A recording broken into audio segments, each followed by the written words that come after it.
अगर प्रयासों के परिणाम परफेक्ट चाहिए तो लगातार बिना रुके मुश्किलों से जूझना पड़ता है। अड़चनों को घुटने टेकने की वजह बनाने की बजाय उन्हें फांद कर भविष्य की तरफ देखना चाहिए।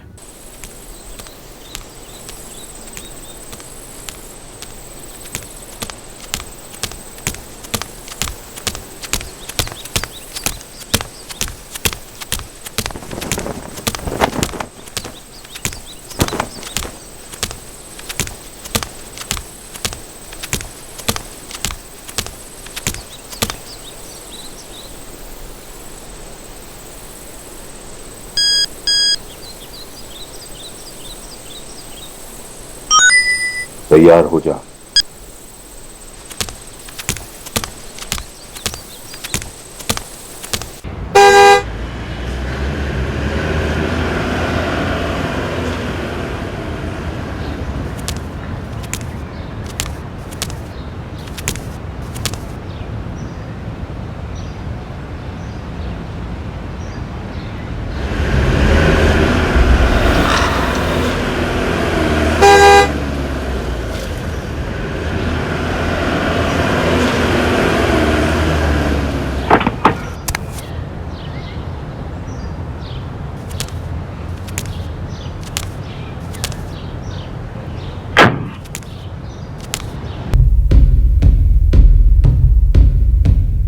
कोई सुराग नहीं, कोई लीड्स नहीं। कई दिनों के बाद भी तहकीकात कुछ ज्यादा आगे नहीं बढ़ी।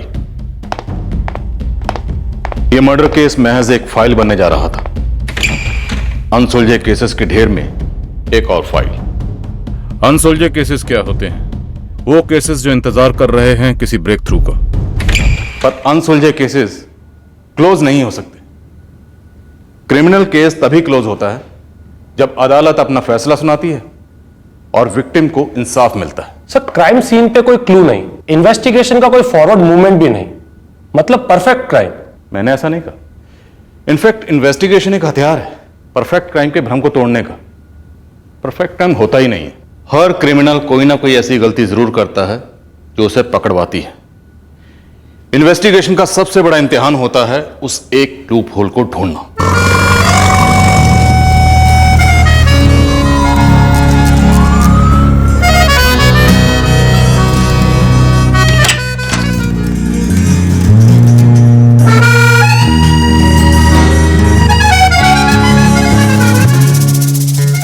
So, कैसा लगा? Very nice. आज से ये हमारा घर है। Welcome home. पर ऐसा नहीं है कि वो गलती अपने आप आकर आपकी गोद में गिर जाती है। अचानक एक मेहनती और शार्प इन्वेस्टिगेटिंग ऑफिसर को हमेशा लगे रहना पड़ता है। दिमाग, कान, आंख हमेशा खुला। वो सुराग के साय को भी नजरअंदाज नहीं कर सकता। पर जब कोई केस ऐसा हो जिसमें लीड मिलना इम्पॉसिबल लगे। आपके पास कोई ऐसा केस आया है सर जहां ब्रेक थ्रू मिलना ही मुश्किल लग रहा? हाँ, होता है। प्रेशर में कई केसेस नामुमकिन लगते हैं। पर जैसे कि मैंने कहा, एक शार्प ऑफिसर की नजर हमेशा उसके परे होनी चाहिए। जरूरत होती है उस नामुमकिन को मुमकिन बनाने की। अभी एक रीसेंट केस था, 1 महीना पहले का, राणागंज, हिमाचल प्रदेश, जहां मेरी पोस्टिंग है।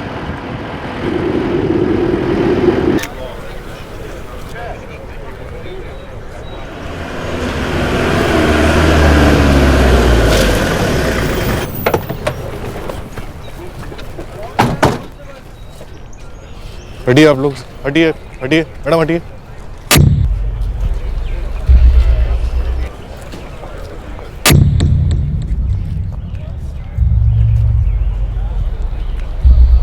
सर, बॉडी पर से 10 सिम कार्ड्स मिले हैं। 10 सिम कार्ड्स? Yes sir. और कोई आइडेंटिफिकेशन नहीं? नहीं सर। और सिर पर भी गहरा वार हुआ है। सर, जब मैं काम पर जा रहा था तब देखा इसे। पहले मुझे लगा कोई पी कर पड़ा है।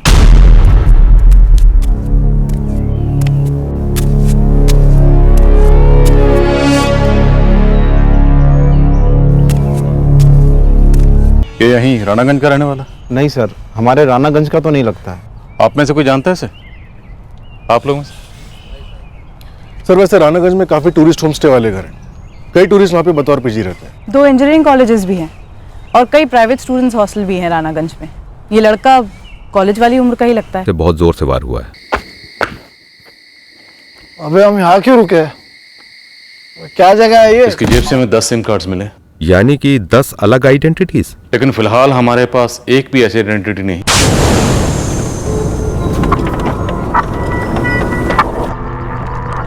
ना जी, ये मेरे यहाँ कभी नहीं रहा। यहाँ आसपास किसी और के घर में रहा हो?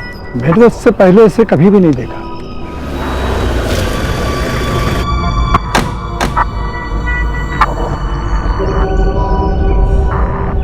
जी नहीं साहब, मैंने इससे पहले कभी देखा नहीं। अब गिरधारी लाल से पूछिए। लॉज का नाम? वो लॉज नहीं है साहब, गिरधारी लाल स्टूडेंट लोगों के लिए हॉस्टल चलाता है।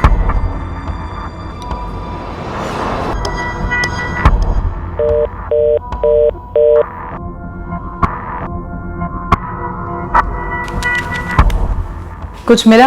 अभी तक तो नहीं मैडम। ये जो चारों सिम है ये सड़े हुए और बंद है, बाकी के मैं चेक कर रहा हूँ।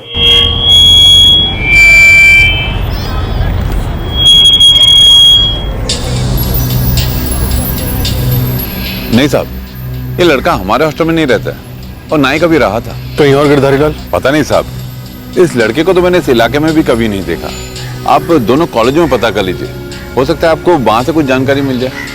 10 में से सिर्फ ये 2 सिम कार्ड चल रहे हैं? जी सर, ये दोनों सिम कार्ड 3 महीने पहले आखिरी बार यूज हुए थे।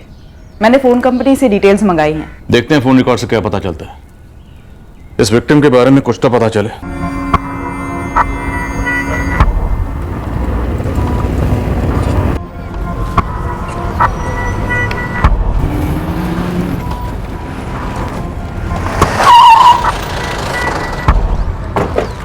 सर जी, दोनों इंजीनियरिंग कॉलेज में पता किया, पर यह बंदा कहीं का भी स्टूडेंट नहीं है। तो फिर कौन है? और कहाँ का है?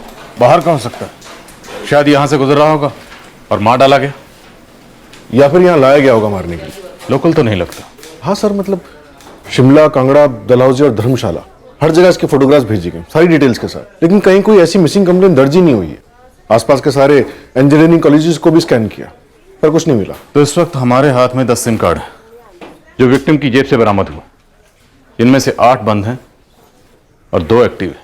उन सिम कार्ड्स को बतौर सुराग समझकर हम इस ब्लाइंड केस में आगे बढ़े और हर उस अंधी गली में घुसे जहां यह केस हमें ले गया।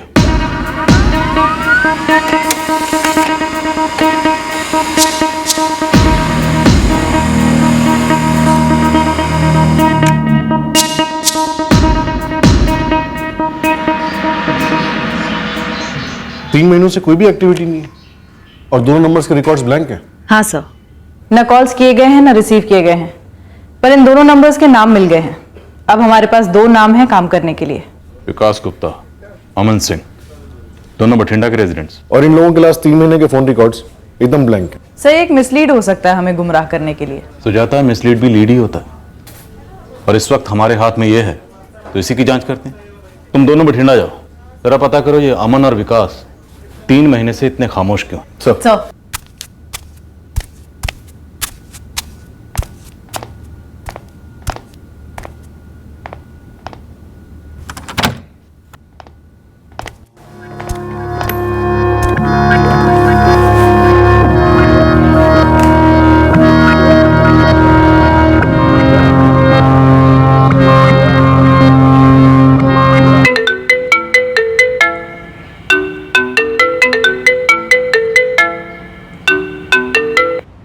हेलो। हाँ चरणजीत जी। Good morning Monika. रघु कहाँ है? वो तो शावर में है। सब ठीक तो है ना? हाँ सब ठीक है। रघु से कह दो उसे यहाँ आना होगा, फैक्ट्री की डील हो सकती है, कुछ खरीदार सामने आए हैं। ये तो अच्छी बात है। ठीक है, मैं रघु को बोल देती हूँ। Okay, thank you. कह रहे थे तुम्हें जाना पड़ेगा वहाँ डील साइन करने। मैं बात करूंगा उनसे, पेपर्स यही भेजने के लिए बोल दूंगा। फैक्ट्री बिक जाएगी तो फंड्स आ जाएंगे, फिर हम यहीं कुछ स्टार्ट कर सकते हैं अपना। हाँ हाँ, व्हाई नॉट। तुम्हारे माइंड में कुछ है, कोई बिजनेस आइडिया, एनीथिंग? मैं सोच रही थी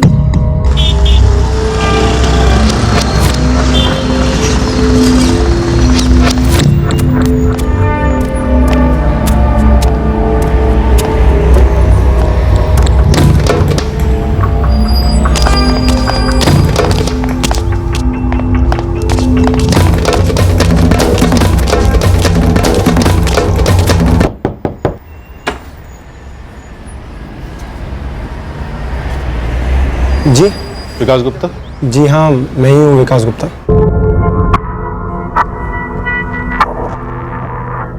कौन है ये? तुम बताओ। तुम्हारा सिम कार्ड नंबर 44456788 इस लाश की जेब में था। कैसे? वो तो मेरा पुराना नंबर है, आप चेक कर लीजिए। 44456763 ये मेरा अभी का नंबर है। तो ये नंबर 44456788 ये भी तो कुछ टाइम पहले तक तुम्हारा ही नंबर था ना? हाँ जी था, लेकिन 1 साल पहले मैंने चेंज किया था मेरा नंबर। तो तुम्हारा 1 साल पुराना सिम कार्ड इस 3 दिन पहले मिली लाश की जेब में कैसे पहुंचा? देखिए मुझे नहीं मालूम, मैं नहीं जानता ये आदमी कौन है। मेरी मानिए, आप लोग शरद भाई से बात कर लीजिए, सिम कार्ड का डीलर है। मैंने उसी से ये सिम खरीदा था और उसी को रिटर्न करके ये नया वाला लिया, दूसरी कंपनी का। एक बार ठीक से देखकर बताओ, तुम वाकई में इसे नहीं पहचानते? नहीं सर, मैं नहीं जानता ये कौन है। सर, इस विकास गुप्ता पर नजर रखवाती हूँ।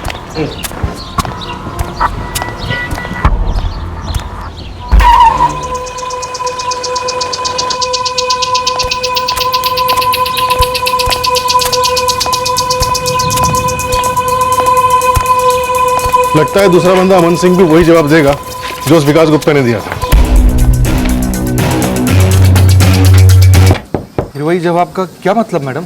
वही जवाब जो हम तुमसे एक्सपेक्ट कर रहे थे। मैं इस आदमी को नहीं जानता मैडम, और मेरी समझ में ये नहीं आ रहा कि जो सिम कार्ड मैंने 6 महीने पहले डिस्कनेक्ट किया था वो इस आदमी के हाथ कैसे लग गया? अब तुम ये भी कहोगे कि तुमने नया सिम इसलिए लिया क्योंकि कोई दूसरी कंपनी सस्ती डील ऑफर कर रही है ना? ये स्टोरी है ना? स्टोरी नहीं है सर, हकीकत है। मैम ऐसा ही हुआ था। स्टोरी में एक शरद भाई भी होंगे जिनसे तुमने सिम कार्ड खरीदा होगा और फिर वही सिम कार्ड वापस करके नया ले लिया होगा। आप शरद भाई को जानती हैं? अमन, तस्वीर ठीक से देखो और बताओ, इस आदमी को पहचानते हो? सर मैं इस तस्वीर को देखकर ही बता रहा हूँ, मैं इस आदमी को नहीं जानता।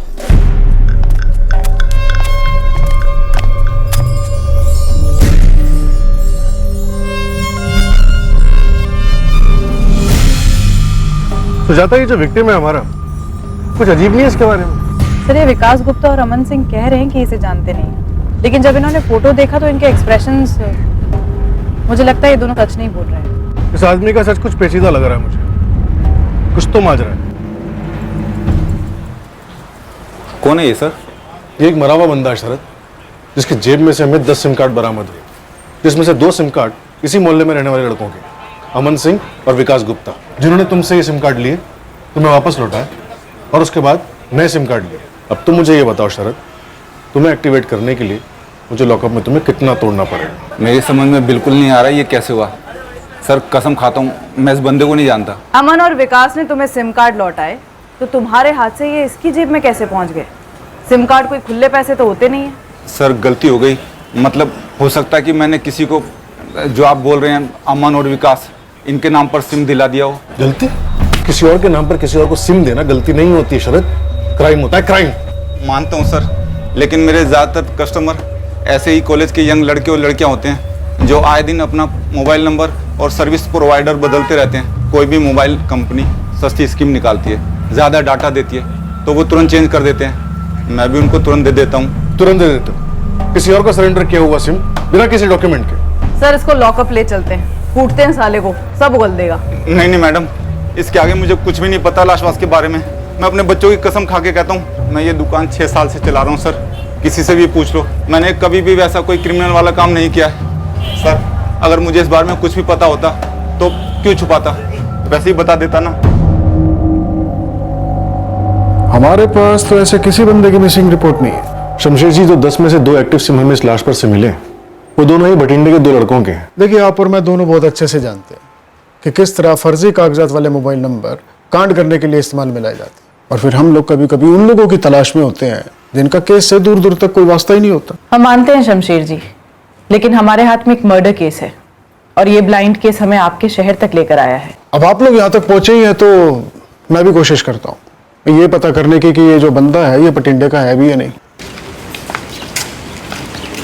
सर, इस अमन सिंह और विकास गुप्ता की लीड्स कहीं नहीं जा रही हैं। हाँ, शायद यही इरादा होगा कातिल का, इसलिए उसने विक्टिम की जेब में 10 सिम कार्ड डाल दिए ताकि एक के बाद एक डेड लीड टटोलती रहे पुलिस और बस गोल गोल चक्कर काटती रहे। बिल्कुल पॉसिबल है सर।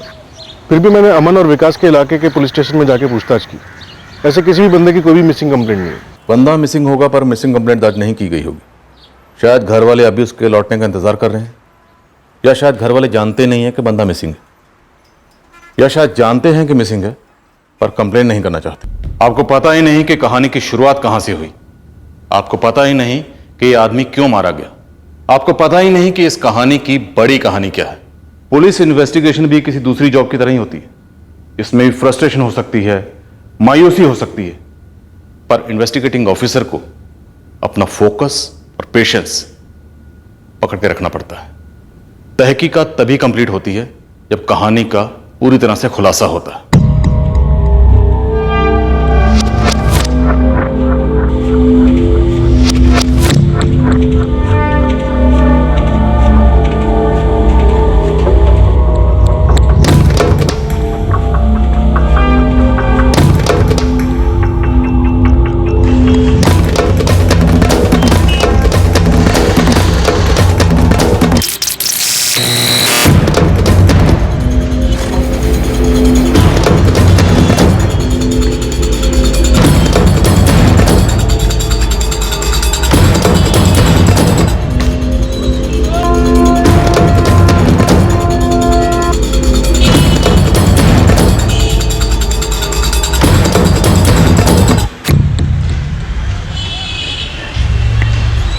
सर, विक्टिम के फोटोग्राफ्स और डिटेल्स जिपनेट पर अपलोड कर दी।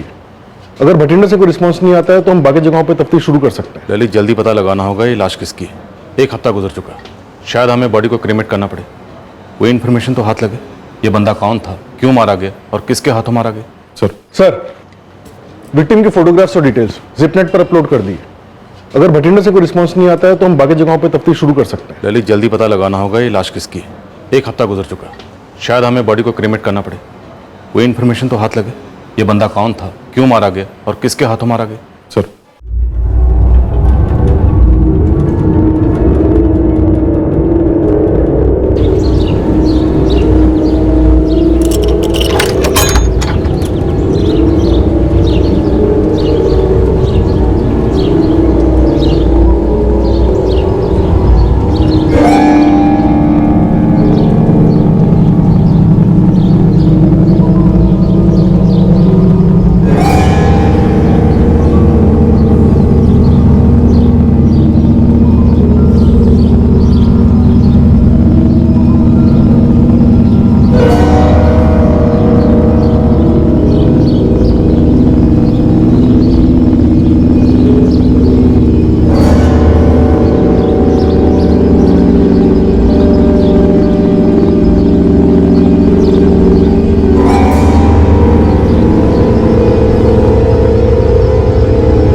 चेहरे पे बहुत सारे निशान है, लेकिन है वही।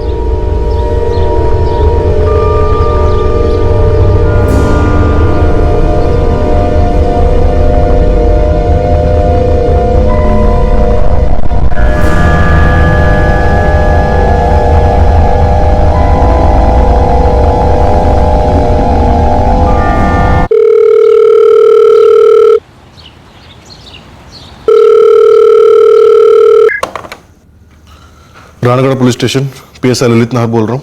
सर जी, मैं भटिंडा से बोल रहा हूँ, हरजीत गिल। जी बोलिए। सर जी, वो आप लोगों ने हमारे मोहल्ले में पोस्टर लगा है ना? हाँ, आप जानते हो कुछ उस आदमी के बारे में? जी सर जी, मुझे लगता है वो मेरा छोटा भाई लकी है। यही है जी, मेरा छोटा भाई लकी गिल। आप लोगों का घर भटिंडा के चंदननगर पुलिस स्टेशन के अंडर आता है। इस लाश को मिले हुए हमें 9 दिन हो चुके हैं। आपने चंदननगर पुलिस स्टेशन में इसकी मिसिंग कंप्लेंट नहीं दर्ज करवाई, क्यों?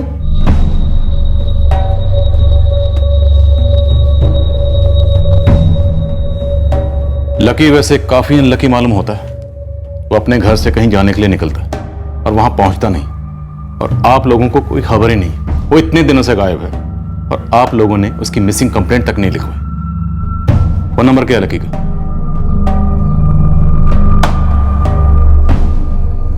सर जी, लक्की का फोन नंबर तो हम में से किसी के पास नहीं। मतलब आप बाप हैं और आप भाई, बड़े भाई ना? तो आपके पास फोन नंबर नहीं होगा तो किसके पास होगा? पता नहीं जी, लकी हमें कभी कुछ बताता नहीं था। ऐसा क्या करता था जो बताता ही नहीं था? वो भी तो नहीं बताता था जी, बस काम की तलाश में रहता था हमेशा।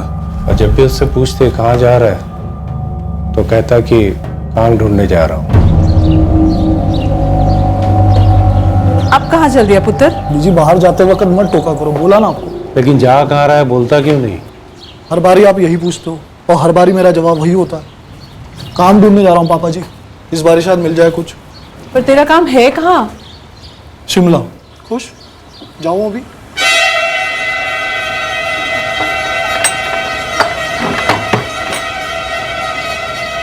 आपके पास लकी का नंबर तक नहीं है? जी कभी दिया ही नहीं उसने। वो हमेशा परेशान रहता था, काम ढूंढ रहा था लंबे अरसे से। उसके पास फोन नंबर था भी या नहीं हम लोगों को ये भी नहीं पता। उसकी जेब में से 10 सिम कार्ड्स निकले हैं। आपका बेटा, आपका छोटा भाई शिमला में कहाँ जा रहा था, किसके साथ जा रहा था, कौन सी नौकरी थी, कुछ तो पता होगा आप लोगों को। सर जी शिमला बोला यही बड़ी बात है। घर तो वो समझो रात को सोने आता था, मैं थोड़ा बहुत खावा लिया तो ना कोई बात ही नहीं होती थी उससे। बहुत परेशान रहता था हमेशा काम को लेकर, एकदम गुमसुम। बेटा तो अब रहा नहीं, जीते जी तो उसे समझ नहीं पाए, वो चला गया, वो भी इस तरह। तो उसका अंतिम संस्कार तो ढंग से करने दीजिए। विक्टिम की पहचान होने के बाद भी सारे राज ज्यों के त्यों। और सर फैमिली को फोन नंबर तक ना मालूम हो, ये तो सीरियसली अजीब है। सर फैमिली ने पोस्टर देकर हमें कांटेक्ट किया, इससे पहले उनकी तरफ से ये जानने की कोई भी पहल नहीं हुई कि बंदा कहाँ है, क्या कर रहा है, पहुंचा कि नहीं पहुंचा। सर इस फैमिली कोई ना कोई मिस्ट्री जरूर है। दुख दर्द का भी ज़्यादा दिखावा किया नहीं उन लोगों ने, बस खुद आके बॉडी को आइडेंटिफाई किया। शायद पोस्टर देखने के बाद उनका जो प्लान हो उसे उन्होंने चेंज किया। जो भी हो, हमारे लिए ये केस अभी भी ज्यों का त्यों ही है, क्लोज होने से बहुत दूर। हम जानते हैं तो सिर्फ इतना कि विक्टिम का नाम लकी गिल था, वो बठिंडा का रहने वाला था। लेकिन वो यहाँ क्यों आया, किसने मारा, क्यों मारा, ये सारे सवाल अभी भी ज्यों के त्यों ही। फैमिली की स्कैनिंग शुरू करो। जी हम रानागंज पुलिस स्टेशन से हैं। लकी गिल को किसने मारा? जो कुछ भी पता था बता तो दिया हमने। नहीं, सब कुछ नहीं बताया, आपसे ज्यादा तो आपके पड़ोसी ने बताया हमें।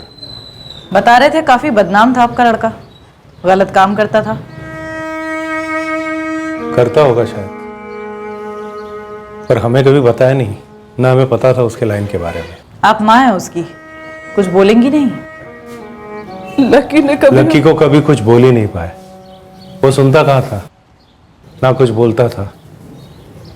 अब तो सुनने बोलने के लिए कुछ रह भी नहीं गया। बहुत कुछ रह गया। लकी अब चाहकर भी कुछ नहीं बोल सकता और हम उसके सुन नहीं सकते, लेकिन हम जानना चाहते हैं कि लकी को क्यों मारा गया। आप में से किसी को नहीं पड़ी है ना ये जानने की कि लकी को किसने मारा और क्यों?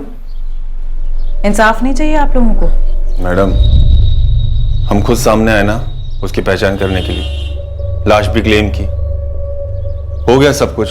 जो भी जज्बात थे, जो भी दुख था, सब बह चुका है इतने सालों में। हम चाहते तो सामने आते ही नहीं। तो एहसान नहीं किया आपने। अगर आप सामने नहीं आते तो हम आपके सामने आ जाते। इतना समझ लीजिए आप लोग, एक कत्ल हुआ है जो एक संगीन जुर्म है। उसके बारे में हमें कुछ नहीं पता, बस हमारा बेटा था, इसके अलावा हमें उसके बारे में कुछ भी नहीं पता।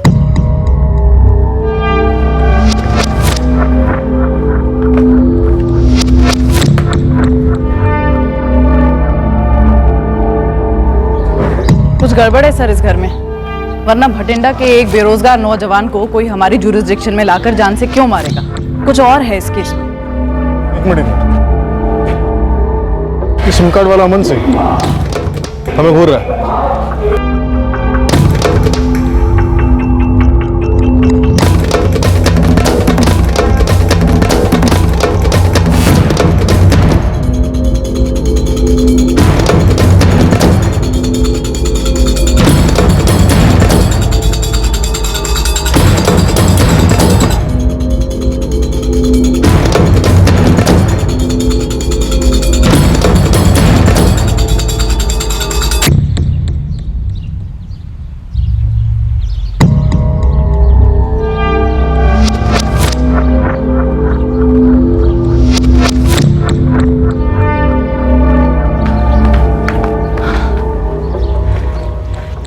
ये अमन सिंह जरूर कुछ जानता है सर। ये केस कुछ और ही है। ये लकी गिल कैरेक्टर था, स्टोरी है इसकी कोई जबरदस्त।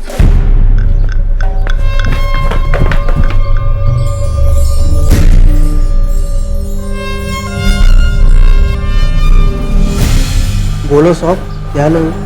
कुछ नहीं।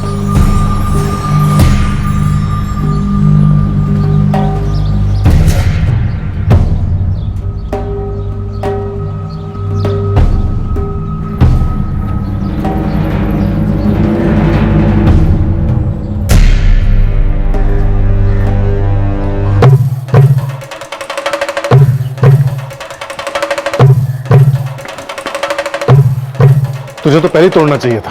अब तोड़ देते हैं सर, कौन सी देर हो गई है। प्लीज प्लीज मेरी बात सुनिए। हमको ना, मैं बस खाली पता कर रहा था कि आप लोगों को लकी का घर मिला या नहीं। हमने तो लकी का नाम भी नहीं लिया अभी तक, और इसे उसका घर भी पता है। तू तो लंबा गया। Sir sir please sir, sir मेरी बात तो सुनिए सर। सर मैंने कुछ नहीं किया सर। Sir please sir. ये कोई इत्तेफाक नहीं है कि लकी की जेब से तेरा सिम कार्ड निकला। और विकास गुप्ता भी लकी को जानता था ना? मैडम, मैं किसी विकास को नहीं जानता था। हाँ, मैं लकी को जानता था, अच्छे से जानता था, पर मैं किसी लफड़े में नहीं फंसना चाहता था सर। फंस तो छोड़, तू पूरी तरह से धंस चुका है। देख बे, हमसे झूठ बोलकर हमको चक्कर कटवाने वालों पे हमको बहुत प्यार आता है लोग अपने, पता है ना तुझे? सर वो लकी ना ड्रग्स बेचता था, ड्रग्स पेडलर था वो सर।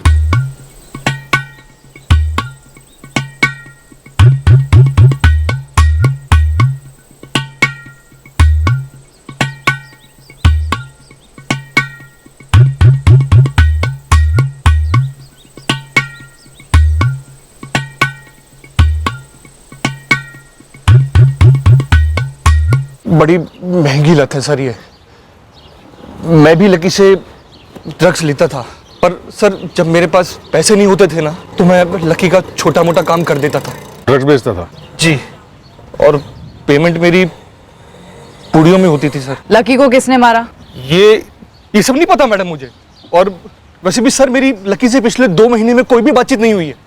वो शायद मैम किसी दूसरे काम में बिजी था। कौन सा दूसरा काम? वो सब नहीं पता सर। तुझे लकी के बारे में सब कुछ पता था और तू फिर भी चुप बैठा रहा। ये बात तो सभी जानते हैं, लकी तो फेमस था, और फिर पुलिस भी तो जानती है उसके बारे में। ये चंदन नगर थाने का तो पता नहीं, पर आप वो गुरजोत कॉलोनी थाने जाके पता कीजिए, शायद वहां पर उसका कुछ रिकॉर्ड मिल जाएगा। वहां की पुलिस ने कई बार उसको अंदर भी किया। देख बे, तू पूरी तरह से अंदर से खत्म है। अगर मैंने तुझे अंदर कर दिया ना, तो तेरी स्टोरी भी पूरी तरह खत्म हो जाएगी। जो कुछ भी लकी के बारे में जानता सब कुछ बता दे। जितना पता था मैंने आप सबको बता दिया। बाकी आप शबनम से क्यों नहीं पूछते सर? शबनम? शबनम कौन है? शबनम आपको लकी के बारे में सब कुछ बताएगी। शबनम प्रीतम नगर में रहती है, धंधा करती है सर। लकी मरता था उस पर। अगर मुझे कुछ पता होता या मेरा उसमें हाथ होता तो मैं भाग जाता ना, आप लोगों का पीछा थोड़े ना करता। ये अचानक तेरे अंदर का अच्छा बच्चा कैसे जाग गया? मैं ना ये जानकर बहुत ज्यादा डर गया था कि लकी मर गया है, और फिर जब उसका पोस्टर देखा तो मैं और भी ज्यादा डर गया। समझ नहीं आ रहा था कि मैं क्या करूं। उसके बाद आप दोनों को देखा तो आप दोनों के पीछे हो लिया। तसल्ली हुई ये जानकर कि आपको लकी का घर मिल गया है। तू नहीं भागा ना, अच्छा किया। अब आगे से तू भागेगा भी नहीं। तेरा फोन 24 घंटे चार्ज रहना चाहिए, और ऑन भी। और आज की तरह अगर मुझे तुझे वापस कभी भी दौड़कर पकड़ना पड़ा तो तेरी लास्ट दौड़ होगी। समझ गया सर।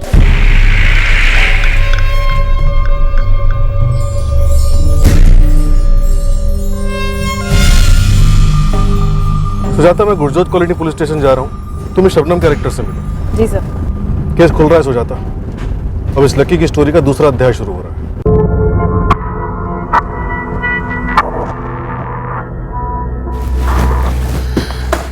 ये पूरी हिस्ट्री है लकी गिल की। छठा हुआ हिस्ट्री शीटर था, ड्रग्स का धंधा था इसका। बड़ी अजीब बात है, ये रिकॉर्ड्स हमारे सामने पहले नहीं आए। घंटी गलत जगह बजाई, आपको पहले यहां पर आ जाना चाहिए था। शबनम जी लकी गिल को करीब से जानती थी? मुझसे तो कहता था सिर्फ मुझ पे मरता है। अब नहीं मरेगा, वो मर चुका है, मारा गया है। 15 बार अंदर जा चुका था ये। हम बार बार उसको ड्रग बेचते पकड़ते, बेल हो जाती साले की, फिर वही ड्रग्स का धंधा, और अब मर गया। कब हुआ ये, कैसे, कहाँ हुआ ये? सवाल मैंने पूछना है, जवाब तूने देना है। ये बता लक्की को किसने मारा और क्यों? वो मुझसे धंधे की बात नहीं करता था, सिर्फ मजे के लिए आता था। अच्छा, अभी तो कह रही थी मरता था तुझ पर। अरे मैडम, वही मर्द वाला मरना, शादी करूंगा, बड़ी बड़ी बातें, ये और वो। मैं तो सुनती तक नहीं थी। हम दोनों एक ही नाव पे सवार थे, मैं धंधा, वो ड्रग्स। और क्या जानूंगी उसके बारे में? क्या क्या गया था, खूब पैसे लेकर आने वाला हूँ। सपने ना देखने की ट्रेनिंग बहुत जल्दी मिल जाती है हमारी लाइन में मैडम। फिर भी वो कहते हैं ना, आसान नहीं होता सपने ना देखना। तो मैं उसकी राह देख रही थी, पर अब समझ आ गया कि 10 दिन से मेरा फोन क्यों नहीं उठा रहा था। 10 सिम कार्ड मिले थे उसकी जेब में, 8 बंद थे, 2 चालू थे, लेकिन 3 महीने से इस्तेमाल नहीं हुए थे। तूने कौन से नंबर पर फोन किया था? अरे मैडम, ये जरूरी थोड़ी है कि जिस नंबर से आप ट्राई मारोगे मैं भी उसी नंबर से ट्राई मारूंगी। मेरे पास लकी का वो नंबर था जो अभी यूज कर रहा था। वैसे भी वो कपड़ों से ज्यादा नंबर बदलता था। नंबर दे उसका।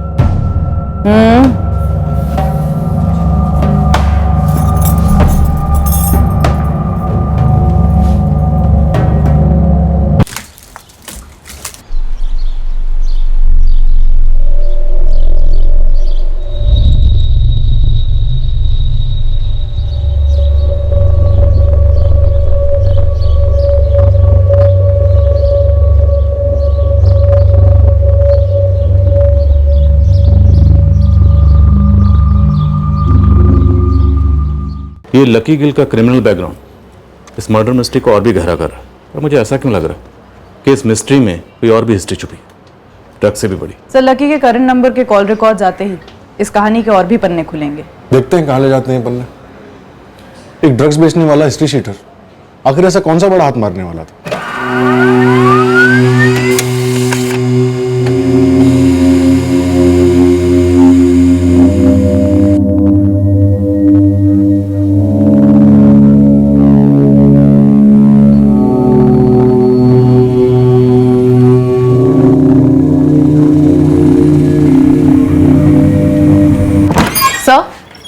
कुछ निकला फोन रिकॉर्ड? वैसे सर डायरेक्ट तो कुछ नहीं है, लेकिन एक नंबर है जिस पर लगातार उसकी बात हो रही थी, और वो शबनम का नंबर नहीं है। फिर कोई लैंडलाइन नंबर है, भटिंडा के किसी क्लब का।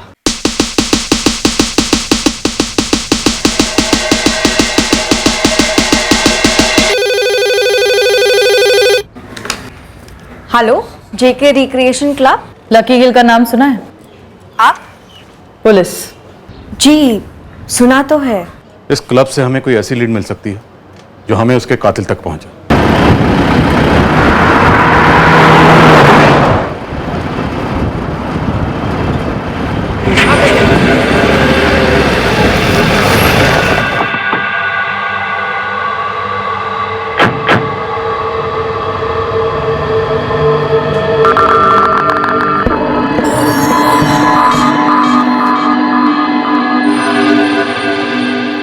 हाँ सर, यही है, रेगुलर है, अक्सर यहाँ खेलने आता है। क्या खेलने आता है? पूल। Yes yes. किसके साथ खेलता था? इसका कोई फ्रेंड है? हम उससे बात करना चाहते हैं। सर, आप मंजीत से बात कर सकते हैं, वो दोनों अक्सर साथ में आते थे और साथ ही में खेलते थे। अब तो खेल या ना खेल कोई फर्क नहीं पैंदा, because the champion is here बेटे। अभी कहा मंजीते, तेरी दिल्ली बहुत दूर है अभी। इस मंजीत का कोई कांटेक्ट नंबर है आपके पास? सॉरी सर, मेरे पास नंबर तो नहीं है, लेकिन हाँ, आप शाम को आके एक बार ट्राई कर सकते हैं। वो यहाँ रेगुलरली आता है, कल भी आया था। अब बताओ, where is the champion? Where जी वेयर? हियर। कोई ठहर जा काके, अभी गेम खत्म नहीं हुई है।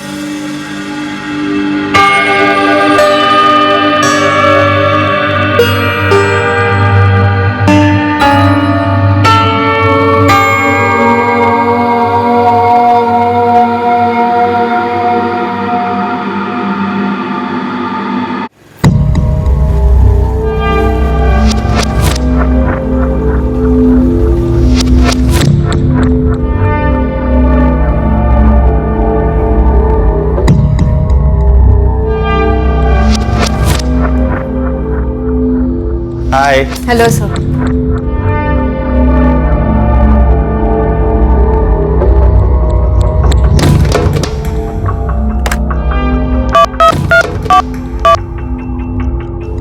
हेलो।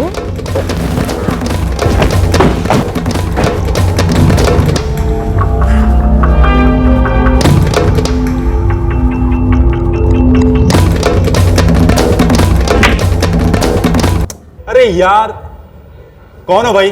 बोल रखो यार। Police, Ranaganj police station, Himachal Pradesh. क्या हो गया सर? लकी गिल मारा गया। उसका बैकग्राउंड हमारे सामने है। वो क्या करता था, कहाँ रहता था, उसके माँ बाप कौन थे, सब। मंजीत अरोड़ा, तू भी लकी गिल को अच्छी तरह से जानता था। मैं जानता था लकी को, लेकिन मुझे सच में नहीं पता कि लकी को किसने मारा और क्यों। ऐसी कोई खास दोस्ती यारी नहीं थी हमारे बीच। बस यहाँ पूल खेलने आता था, पूल खेलते थे तो दोस्ती हो गई। हमने यहाँ का रजिस्टर चेक किया है। लकी गिल अपने घर वालों से भी ज्यादा वक्त तुम्हारे साथ गुजारता था। दिखाएं रजिस्टर? तेरी दोस्ती के सारे रिकॉर्ड हैं उसमें। लकी गिल ड्रग्स बेचता था। उसकी कुंडली तो हमने निकाल ली। अब अगर तुमने कुछ छुपाया ना या झूठ बोलने की कोशिश की तो तेरी कुंडली निकालने में भी हमें ज्यादा वक्त नहीं लगेगा। मुझे मालूम है कि लकी ड्रग्स बेचता था, लेकिन मेरा दूर दूर तक कनेक्शन नहीं है ड्रग्स के साथ। वो तो खतरों से खेलता था सर, लेकिन मैं बस पूल खेलता था उसके साथ। कभी कभार एक आध बार बियर पी ली होगी साथ में, लेकिन उसके बाद वो अपने रास्ते और मैं अपने रास्ते। अच्छा किया तूने बता दिया कि तू उसके साथ पीता भी था। लकी गिल 10 दिन से गायब था और वो तुझे 12 दिन पहले मिला था। इतने दिन वो यहाँ आया नहीं, तेरे साथ पूल नहीं खेला, तो तुझे उसकी याद तो आई हो, मिस तो किया हो।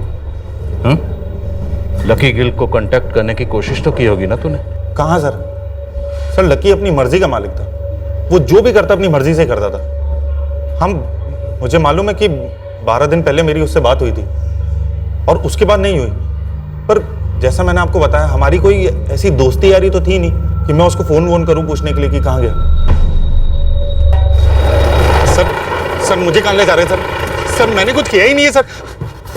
Sir sir sir sir sir sir sir sir sir sir sir sir sir sir मुझे जो मालूम है सर लकी के बारे में मैं आपको सब बता दूंगा सर, लेकिन मुझे सच में नहीं पता कि लकी का मर्डर किसने किया और क्यों किया है। तुझे सीधे सीधे सच बोलने का एक मौका दिया था पर तूने नहीं बोला। अब तुझे लॉकअप में ले जाकर उल्टा लटकाएंगे। देखते हैं तेरा सच कैसे बाहर नहीं आता। Sir sir sir sir sir sir बताता हूँ सर सर बताता हूँ मैं। बोल।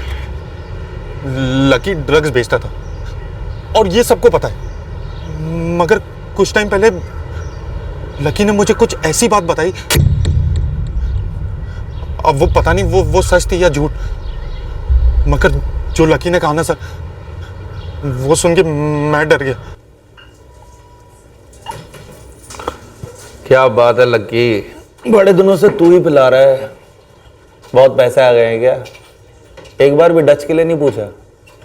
लकी ना अभी सच में लकी हो गया। तू ऐश कर और मंगाऊं दिल ले। क्यों भाई, कोई बहुत बड़ा डील वील कर लिया है क्या तूने?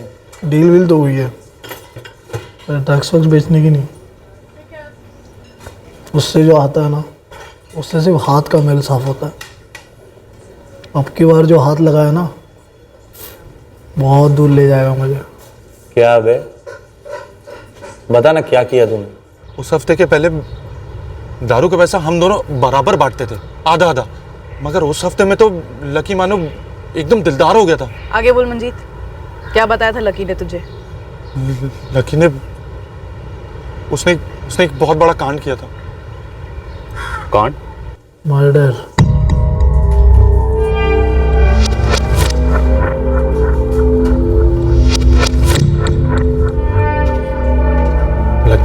लकी तूने मर्डर किया? मर्डर मंजीते जैकपॉट है, जैकपॉट। किसका मर्डर? अब किसका ये मत पूछ। तूने पूछा क्या डील है, मैंने बताया ना तेरे को, बताया ना। ये है मेरा नया काम, ठीक है? अब किसी के आगे मुंह मत खोलना, दोस्ती रख। रोज खाएंगे पिएंगे सब मेरे पे, तेरे को कोई खर्चा नहीं करने, और तू मुंह बंद रखना। क्या ना, दोस्त का मर्डर करूँगा ना तो दिल दुखेगा मेरा। ऐसी फटी पड़ी थी सर मेरी, इसलिए मैंने किसी को कुछ बोला ही नहीं। कब बोला था लकी ने तुझे ये? तो 3 महीने पहले, हाँ जुलाई में। लकी ने किसका मर्डर किया था? पता नहीं सर, उसने जो मीठी धमकी दी उसके बाद मेरी हिम्मत ही नहीं हुई कि उससे कुछ पूछूं। और सर मैं बस पूल खेलता हूँ यहाँ, दारू भी पीता हूँ, मगर ड्रग्स छूता भी नहीं हूँ सर।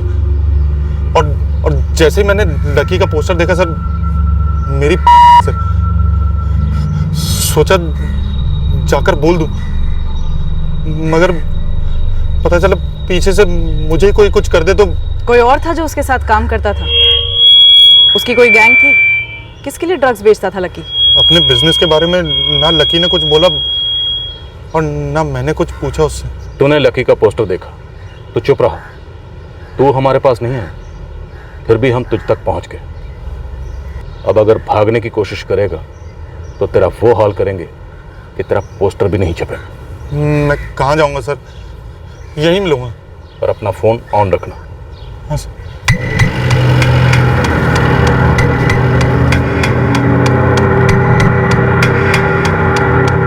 लकी सबसे करीब शबनम से था। ये नामुमकिन लगता है कि शबनम को लकी के बारे में कुछ भी ना मालूम हो।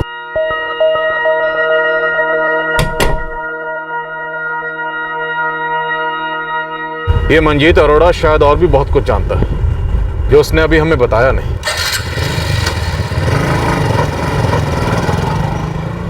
ये लकी की फैमिली वाले शायद हमें पूरी बात नहीं बता रहे। सर लकी की माँ कमला कुछ बताना चाह रही थी, लेकिन फादर ने बात बीच में ही काट दी।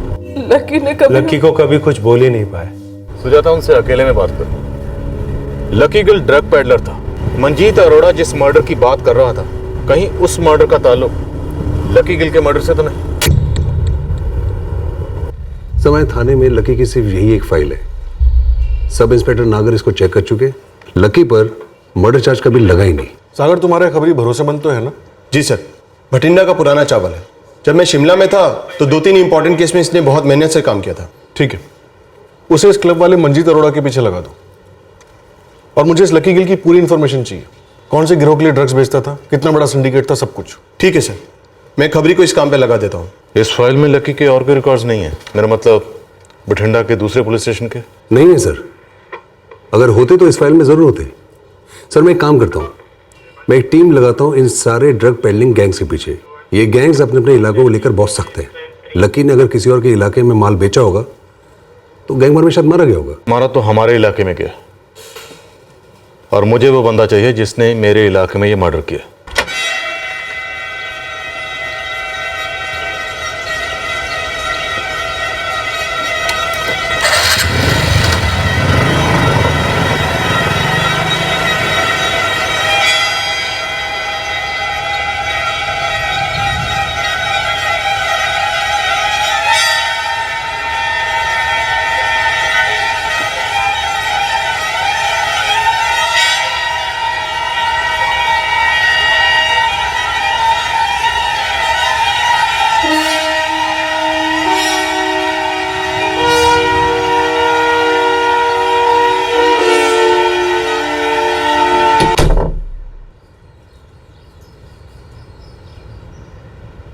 क्या बोल रही है मैडम आप? मुझे नहीं पता लकी ने किसका मर्डर किया। मुझे तो ये भी नहीं पता कि लकी ऐसा कर सकता है। वो ड्रग्स बेचता था, सिर्फ इतना मुझे पता है। देखो शबनम, लकी किसी के मर्डर में इन्वॉल्व था, ये हमारे पास पक्की खबर है। और अब उसका मर्डर हुआ है। हमें लगता है इन दोनों बातों में कोई कनेक्शन जरूर है। अरे मैडम, मैंने अभी आपको बताया कि लकी मुझसे सिर्फ इतना कहकर गया था कि वो कहीं से पैसे लेने जा रहा है। किस बात के, कहाँ से, ना मैंने उससे पूछा ना उसने मुझे बताया। और इसके अलावा मुझे कुछ भी नहीं पता मैडम। आप मुझसे बार बार वही सवाल पूछ रही हैं। सर, ये 4 फाइलें हैं जुलाई महीने की, सभी मर्डर केसेस है इसमें। आपने चेक की? जी सर, मैंने 2 बार चेक किया, लेकिन कोई भी केस में लकी गिल का नाम नहीं है। रख दो। जी सर।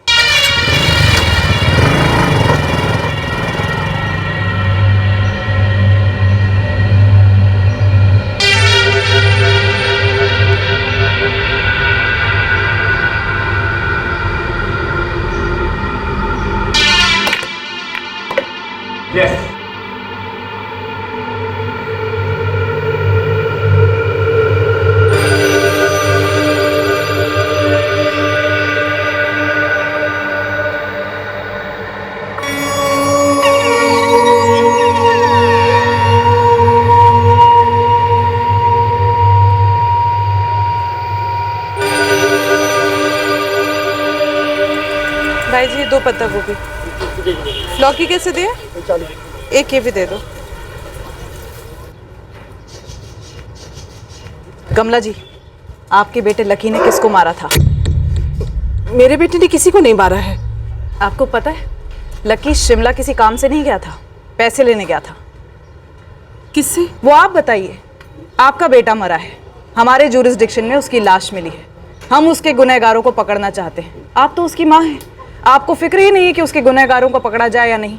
कहीं ऐसा तो नहीं कि आपके एक बेटे ने दूसरे बेटे को मार दिया हो, हरप्रीत ने, और इसलिए आप चुप हैं? नहीं। तो फिर आपके पति सतेंद्र ने? मैंने कहा ना नहीं। कमला जी जवाब दीजिए। आपके लिए एक मर्डर केस है, हजारों केसों की तरह, पर लकी मेरा बेटा था, मेरा अपना खून। मैंने क्या खोया है आप कभी समझ ही नहीं सकती, क्योंकि मैं ही नहीं समझ पाई कि मेरा लकी कब और कैसे इस जुर्म की दुनिया में चला गया। नहीं जाना चाहिए था उसे, पर वो पहले ऐसा नहीं था। बहुत अच्छा बेटा था मेरा, पढ़ाई में बहुत अच्छा था, ग्रेजुएट था, और हमेशा परेशान रहता था क्योंकि उसे नौकरी नहीं मिल रही थी।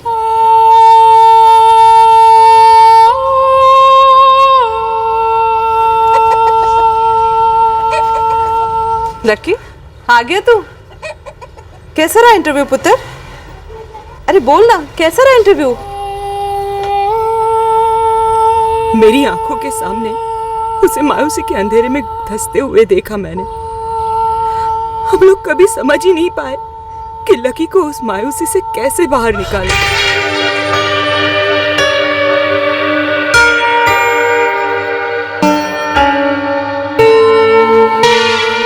लकी, तू ये सब क्यों कर रहा है पुत्र? लकी, पता ही नहीं चला कि वो कब और कैसे हमसे इतना दूर चला गया। ऐसे क्यों हो गया जैसे हम उसे कभी जानते ही नहीं थे। मैडम जी, लकी सिर्फ हमारे घर में जन्मा था, पर हमें उसके बारे में कुछ नहीं पता था।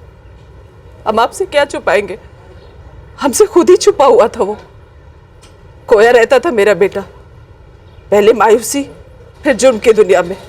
उसका मर्डर हुआ या उसने किसी को मारा, हम कुछ नहीं जानते, तो हम आपको बताएंगे क्या? सर, मंजीत का पिछले 3 दिनों से पीछा किया जा रहा है। या तो ये बंदा एकदम क्लीन है, या फिर इतना मैला कि सारे मैल को छुपाए बैठा। सर, मंजीत के कॉल रिकॉर्ड्स में तो कोई मेल नहीं है। 2 बार स्कैन किया, शक करने जैसी कोई बात नहीं है।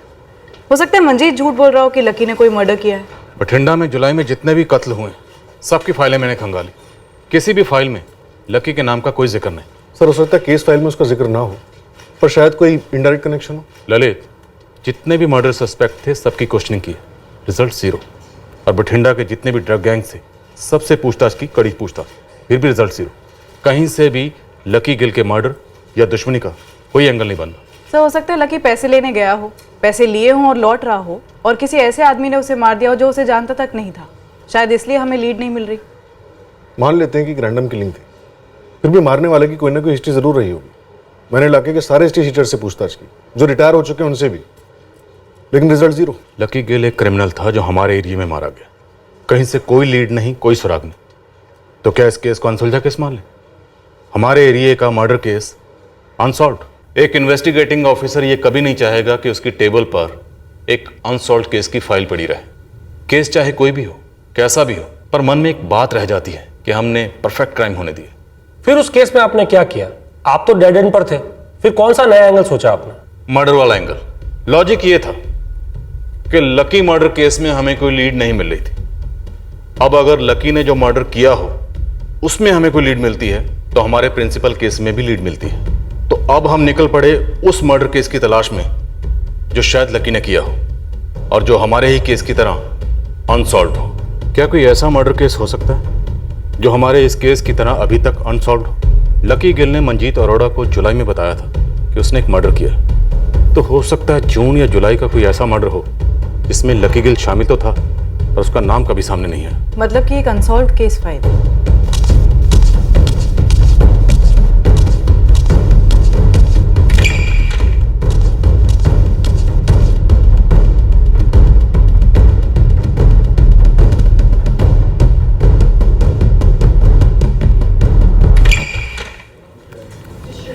ये एक फाइल है जुलाई की जिसमें हमें कोई भी लीड नहीं मिली। Garment manufacture, NP Dixit hospital के पार्किंग लॉट में गोली मारकर हत्या कर दी। जी।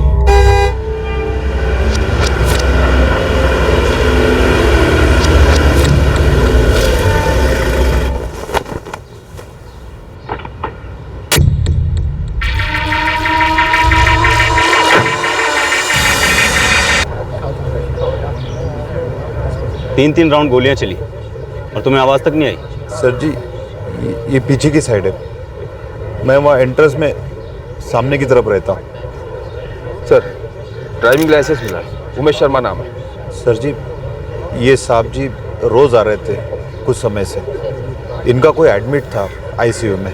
Sir deluxe fort room number 6, इनके फादर हरकिशन शर्मा एडमिट है। इनके कोई रिश्तेदार हैं ना तो बुला दीजिए।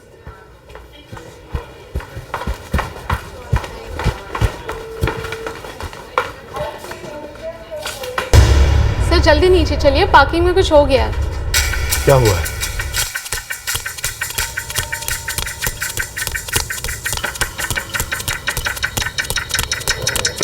एक मिनट हटिए। पापा! आपके पापा भी नहीं रहे, आप इधर आइए। किसने मारी गोली ने? किसने? पार्किंग लॉट की सीसीटीवी फुटेज चाहिए अभी के अभी। जी सर, अभी देता हूँ।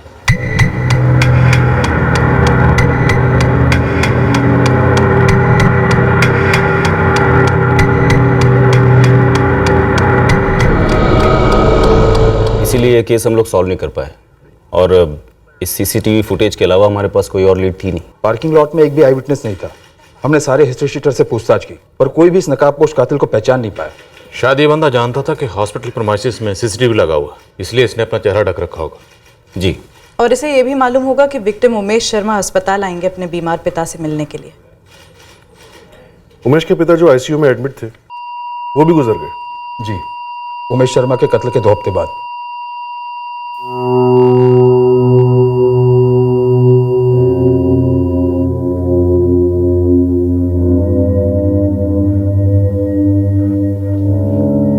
फुटेज में दिख रहा है गन फायर करते वक्त 3 बार जाम हुई। शहर के सारे .8 बोर के लाइसेंस होल्डर और ग्रे मार्केट वाले सबको खंगाले। हर हिस्ट्री शीटर को खूब तोड़ा, लेकिन इस मर्डर के बारे में कोई भी इंफॉर्मेशन नहीं निकाल पाए। और कोई एंगल? बिजनेस में दुश्मनी का एंगल स्कैन हुआ है, बाकी सारे एंगल भी स्कैन हुए। ये शूटर किराए का तो लगता ही है, पर लगता है इसे गन चलाने का ज्यादा एक्सपीरियंस नहीं था। 3 बार गन जैम। और ये लकी ड्रग पेडलर था, उसके खिलाफ कभी मर्डर या अटेम्प्ट टू मर्डर का कोई केस भी सामने नहीं आया। कदकाठी तो लकी जैसी लगती है। जिस लकी गिल की आप बात कर रहे हैं, जिसकी लाश आपके जुरिसडिक्शन में मिली है, इस केस के इन्वेस्टिगेशन के दौरान ना तो उसका कहीं कोई नाम आया और ना ही दूर दूर तक उसका कोई कनेक्शन था। लेकिन किशोर अभी तक किलर पकड़ तो नहीं गया ना? ये केस अभी भी अनसॉल्व्ड है, राइट? राइट। तो अगर हम ये मान लें तो फिर इसे हायर किया गया होगा। बिल्कुल, जिस तरीके से मॉडस ऑपरेंडी है उसके हिसाब से तो ये लगता है कि किराए का हत्यारा है। वैसे इस केस में प्राइम सस्पेक्ट जो था वो विक्टिम का बेटा रघु शर्मा था। दुनिया भर में पूछने की क्या जरूरत थी, सीधा मुझसे ही पूछ लेते। हाँ, मेरे पापा और मेरे बीच प्रॉब्लम्स थी। 6 साल पहले मेरे मॉम की डेथ हो गई, बस वही थी जो हमारे बीच की शांति बनाए रखती थी। उनके बाद सिर्फ झगड़े ही हुए। और काफी कम उम्र से नफरत करते थे अपने पापा से। कितना, 15-16 साल? वो मेरे पापा और मेरे बीच का मामला था। आप ये जानना चाहते हैं ना कि वो कौन सा किराए का हत्यारा था जिसे मैंने पापा को मारने की सुपारी दी, राइट? राइट। वो कौन था, कितनी सुपारी दी और गन कहां से मिली? मैंने ऐसा कुछ नहीं किया। जो भी अनबन थी हमारे बीच, बट आफ्टर ऑल वो मेरे पापा थे। और अनबन कौन सी फैमिली में नहीं होती? हाँ, लेकिन हमारी फैमिली में हम दोनों ही तो थे, बस पापा और मैं। दादा तो जा रहे थे हमसे दूर। हम दोनों दादा को खोना नहीं चाहते थे। उन्हें बचाने की पूरी कोशिश की हमने।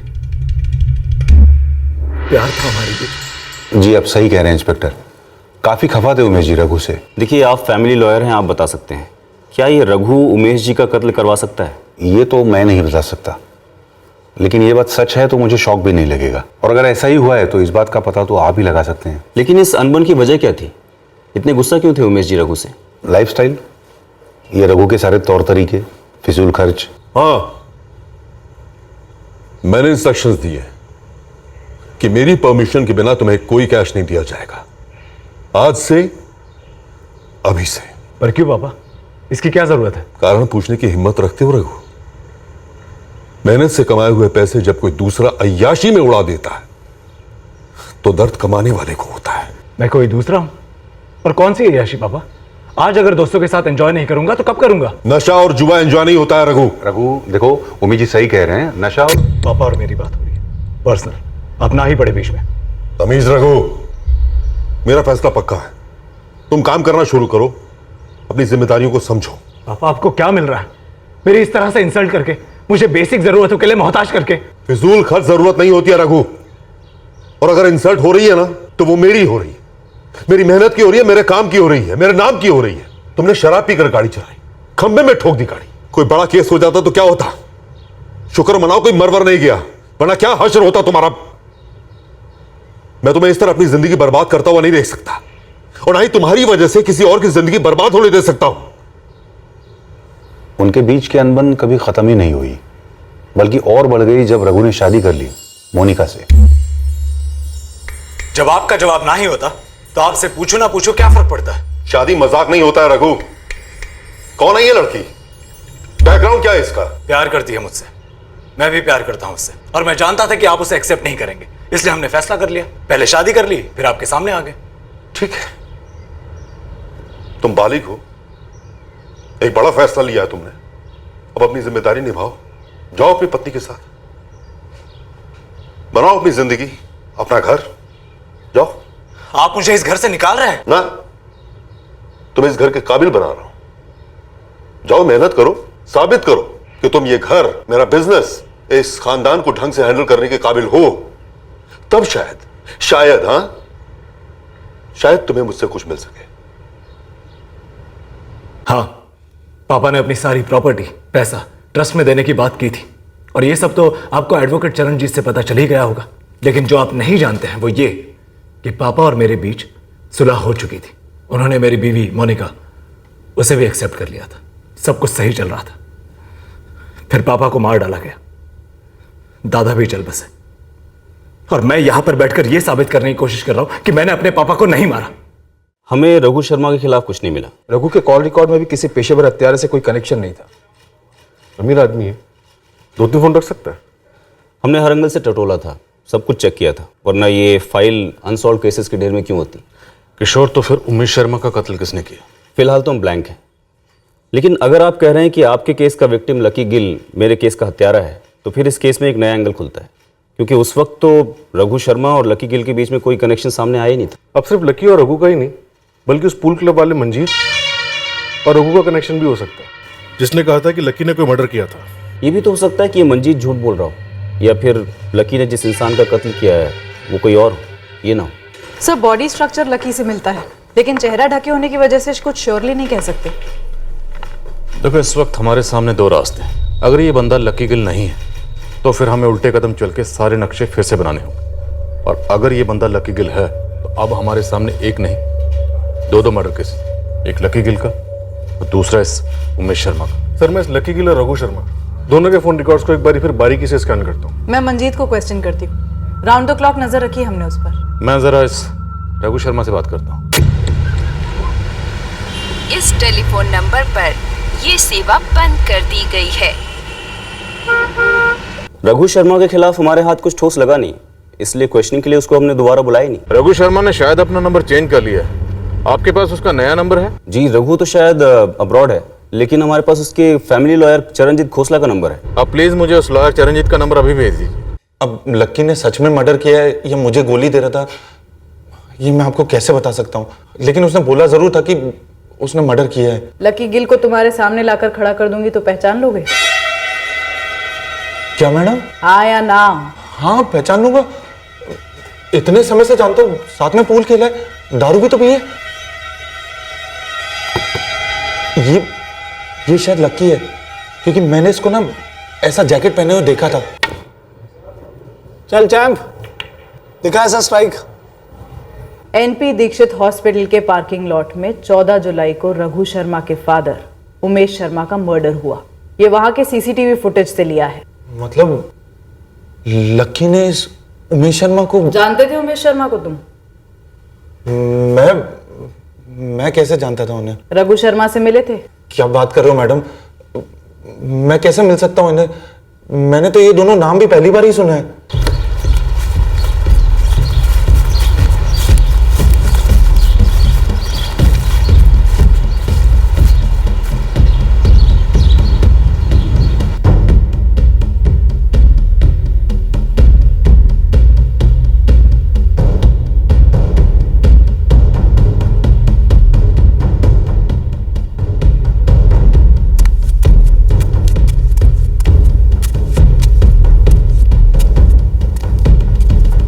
लेकिन रघु पर तो कोई ट्रैवल रिस्ट्रिक्शन लगाई नहीं गई थी और ना ही पुलिस स्टेशन में रिपोर्ट करने का कोई ऑर्डर। उमेश शर्मा के कत्ल के बाद रघु ने अपना घर बेच दिया, फैक्ट्री भी बेच दी।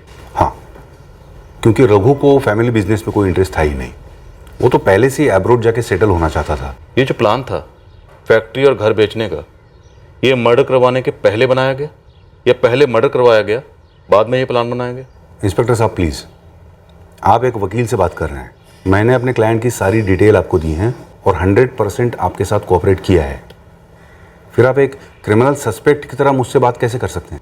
क्या अपने पिता उमेश शर्मा का कत्ल रघु ने करवाया था? मैंने पहली इन्वेस्टिगेटिंग टीम को रघु और उसके पिता के बीच जो टेंशन थी उसके बारे में सब कुछ बता दिया था।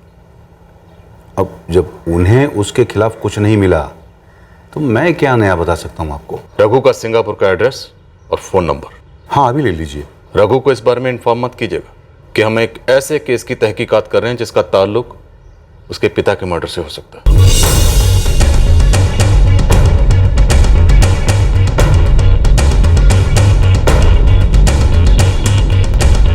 मंजीत ने लकी को आइडेंटिफाई कर लिया? कंफर्म? कंफर्म तो नहीं कह रहा सर, पर चेहरा ढके होने के बावजूद उसे लगता है कि वो लकी है। कद काठी से और जैकेट से। कह रहा था उसने लकी को ऐसा जैकेट पहने देखा है। लगता है जो तीर हमने अंधेरे में चलाया था वो निशाने पर लग गया। सुजाता, ये दोनों केसेस कनेक्टेड हैं, कंफर्म। सुजाता, ये लकी गिल और रघुवीर शर्मा के फोन रिकॉर्ड्स में डायरेक्ट तो नहीं पर इनडायरेक्ट कनेक्शन है।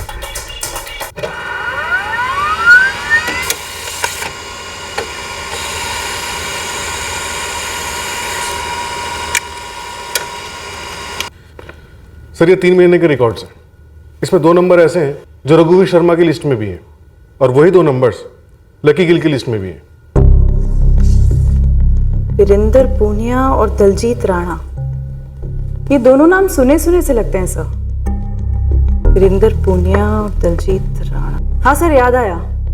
जेके रिक्रिएशन क्लब के रजिस्टर में मैंने ये दोनों नाम देखे हैं जब मैं लकी गिल और मंजीत अरोड़ा की एंट्रीज चेक कर रही थी तब।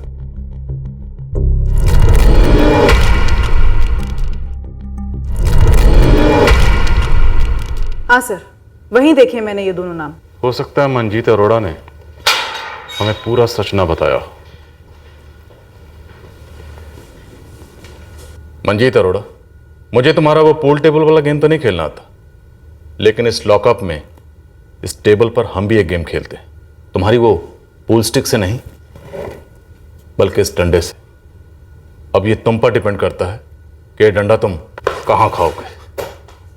सर वो दलजीत और वीरेंद्र वो क्लब आते थे और लकी के भी दोस्त थे वो लोग। उमेश शर्मा और लकी गिल को किसने मारा और क्यों? मुझे कुछ नहीं मालूम है। ये वीरेंद्र, दलजीत और लकी के बीच में क्या पक रहा था मैं नहीं जानता हूं सर। मुझे ये भी नहीं मालूम है कि उनका उमेश शर्मा के मर्डर केस के साथ क्या ताल्लुक है। मैंने तुझसे पूछा था कि तू रघु को जानता है कि नहीं, तूने मना किया था। हाँ, तो मैं अभी कौन सा कबूल कर रहा हूं मैडम। मैं सिर्फ लकी को जानता हूं और दलजीत और वीरेंद्र के साथ हाय हेलो है, बाकी मुझे कुछ नहीं मालूम है। ये वीरेंद्र और दलजीत कहां मिलेंगे?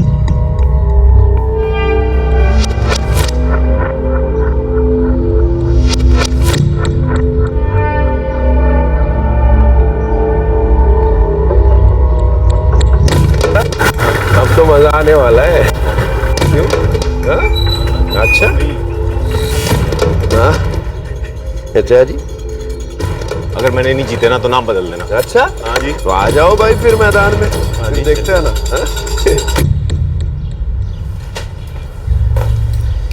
ये देखो, आज तुझे दिखाता हूँ असली खेल क्या होता है।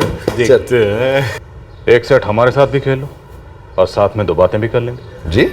कौन सी 2 बातें? 2 बातें, 2 मर्डर्स। देखो, हमें पता चल चुका है कि तुम दोनों उमेश शर्मा और लकी गिल मर्डर में शामिल थे।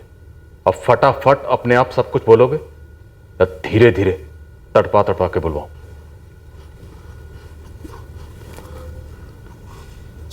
सर वो क्या कर रहा है? आगे बोल। मैडम वो ऐसा हुआ ना यार, तो फिर क्या? कंगाली अब बोल रहा है कि मोनिका को लेकर घर से निकलो, अपने पैरों पर खड़ा हो जाओ। साला उसने जो भी खड़ा किया है सब मेरा ही तो है। बिल्कुल सही भाई, तू इकलौता है। मेरे बाप को नहीं लगता ना ऐसा। अपना सब कुछ ट्रस्ट में डालने की धमकी दे चुका। अब मेरे दादाजी भी मेरी तरफदारी करने के लायक नहीं रहे। आधा टाइम तो हॉस्पिटल में होता है। भाई सच में अगर तेरे बाप ने अगर बेदखल कर दिया तो तू करेगा क्या? क्या करेगा? करूंगा ये कि मैं ऐसा होने नहीं दूंगा। तू भी तो ऐश करता है ना मेरे पैसों पर। इंतजाम कर। क्या बात कर रहा है तू? ये इंतजाम कर किसी आदमी का। अबे तू अपने बाप को मरवाने की सोच रहा है? इसमें सोचने का क्या है?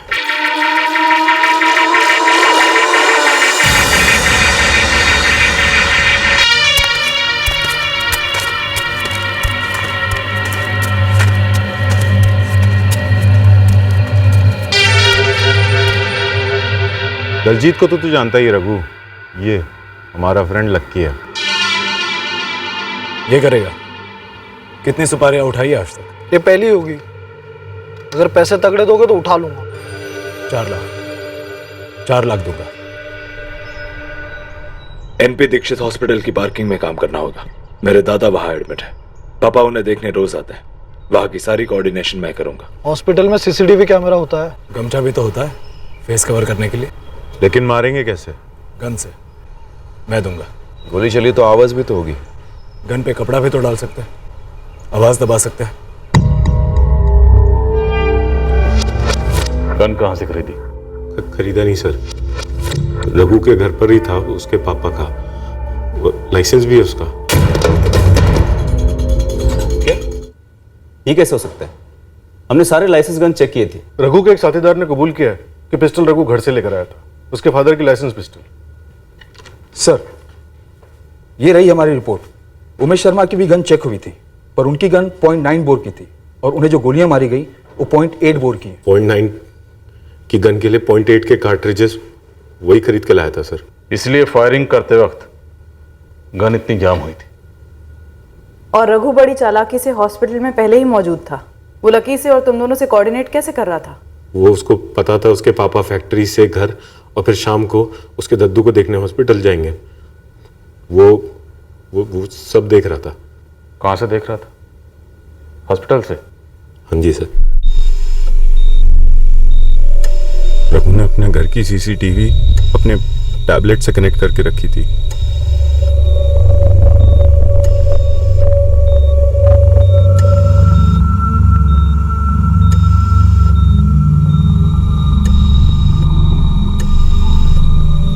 हम अपनी जगह पे हैं रघु, लक्की भी पहुंच गया है।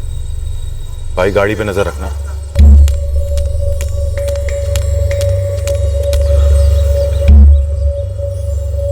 आ रही है।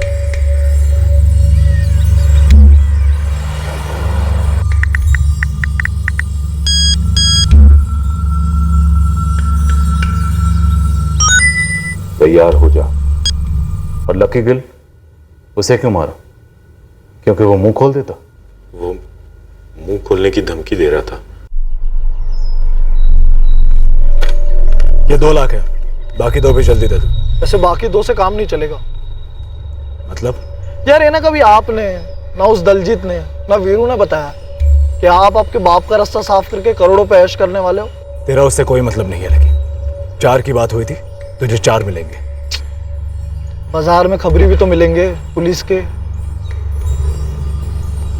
धमकी दे रहा है। कीमत, मेरे काम की सही कीमत सिर्फ 15 लाख रुपए। 15 लाख का ताला मेरे मुंह पे लगाओगे, अगले 15 जन्मों तक मुंह नहीं खोलूंगा। सोच ले। 15 तब कहा, वीरू को बता देना। चलता हूं।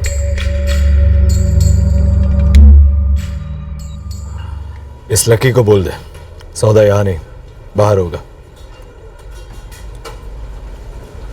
और हाँ, टोल वाले रास्ते से मत जाना, वहां सीसीटीवी कैमरास होते हैं। गन तुम दोगे? इस बार गन से नहीं। रघु हमें 15 लाख रुपए दे रहा था जो लकी उससे मांग रहा था। रघु को डर था कि लकी उसके लिए खतरा बन जाएगा। आज 15 मांगा है, कल 50 मांग लेगा। जिंदगी भर ऐसे ही ब्लैकमेल करता रहेगा। हमने लकी से कहा कि पैसों का इंतजाम में हुआ है, वहीं से लेने हैं, और लकी हमारी बातों में आ गया। उस रात हमने उसे इतनी पिलाई कि गया गुजरा पियक्कड़ भी ना पिए।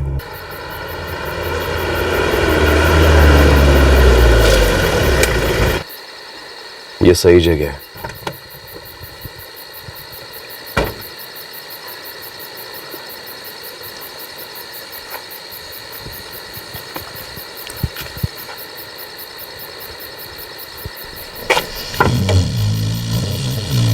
लकी, लकी, अबे हम यहाँ क्यों रुके? क्या जगह है ये? हमने उसकी जेब में कोई सिम कार्ड नहीं डाले। हमने सिर्फ उसका बटवा और उसके आईडी कार्ड्स निकाले, बस। और वो लकी अपने पास कई सारे सिम कार्ड रखता था। वो ड्रग्स के धंधे में लोग ऐसा करते हैं। इन दोनों के स्टेटमेंट रिकॉर्ड करो।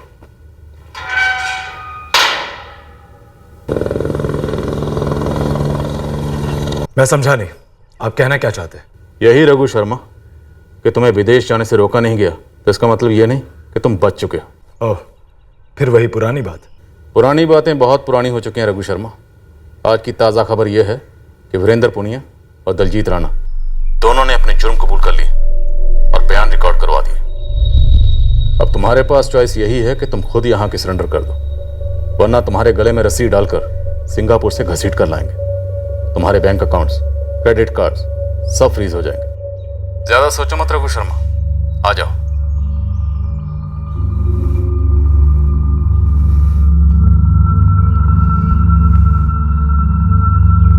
कौन था रघु? किसका फोन था? मोनिका, पापा को मैंने ही मरवाया था। What? हाँ, और उस आदमी को भी जिसे मैंने पापा के मर्डर में यूज किया था। अब पुलिस को सब कुछ पता चल गया है। कौन सा एंगल कब और कहां से इन्वेस्टिगेशन को ब्रेक थ्रू दिलवाएगा, इसका अंदाजा लगा पाना बहुत मुश्किल है। पर हां, इतना जरूर है, अगर कभी भी आपको यह लगे कि ये एंगल सही नहीं है, उस वक्त यह पक्का कर लेना जरूरी है कि यह एंगल वाकई सही नहीं है। हो सकता है तब भी आपको सही एंगल ना मिले, पर कम से कम उस कोशिश में सही एंगल का इशारा जरूर मिल जाता है।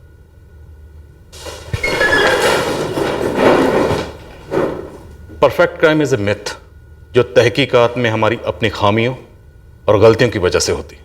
बस आप अपनी गलतियों को पहचानते रहिए और उन्हें सुधारते रहिए। जय हिंद। जय हिंद। रघु के पिता उमेश शर्मा के कत्ल के लिए रघु शर्मा, दलजीत राणा, वीरेंद्र पुनिया और लकी गिल पर आईपीसी की धारा 302 के तहत हत्या के लिए, धारा 120B के तहत क्रिमिनल कॉन्स्पिरेसी के लिए और आर्म्स एक्ट के चार्जेस लगाए गए हैं। रघु शर्मा को सिंगापुर से वापस लाने के प्रयास शुरू हो चुके हैं। इस प्रक्रिया में वक्त लग सकता है। फिर मुलाकात होगी अगले एपिसोड में एक और चौंका देने वाले केस के साथ। इस तरह के और भी एपिसोड देखने के लिए हमारे चैनल को सब्सक्राइब करें और बेल आइकन दबाना ना भूलें।